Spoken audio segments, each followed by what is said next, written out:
உடல்நலக்குறைவால் அனுமதிக்கப்பட்டுள்ள பாமக எம்எல்ஏக்கள் ஜி.கே. மணி மற்றும் அருள் குணமடைய கூட்டு பிரார்த்தனை செய்வோம் என கட்சி நிர்வாகிகளிடையே அன்புமணி தெரிவித்திருந்த நிலையில் இறந்தவர்களுக்கு தான் கூட்டு பிரார்த்தனை செய்வார்கள் என பாமக எம்எல்ஏ அருள் பதிலடி கொடுத்துள்ளார்.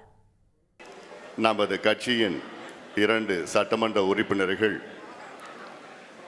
உடல் நலம் குறைவால்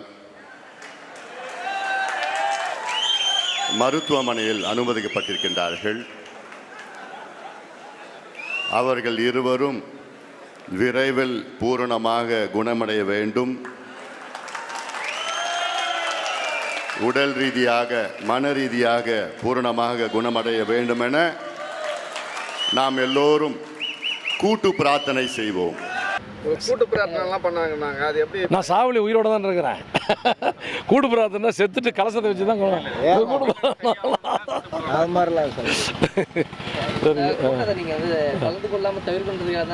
அதெல்லாம் ஒன்றும் இல்லையாங்க. கலந்து கொள்ளாமல் தவிர்க்கிறதுக்கு போய் ஹாஸ்பிட்டலில் படுப்பானாங்களா யாராச்சும்? அதுவும் இருதய பிரச்சனைன்ட்டு அதுவும் நான் போய் படுத்தேன்னா அது வேற ஒரு தனியார் மருத்துவமனை போய் படுத்தேன்.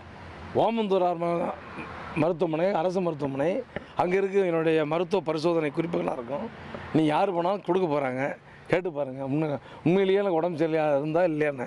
மன அழுத்தம் வேற ஒன்றும். உடனுக்குடன் செய்திகளை தெரிந்து கொள்ள சன் நியூஸ் பெல் ஐகானை கிளிக் பண்ணுங்கள்.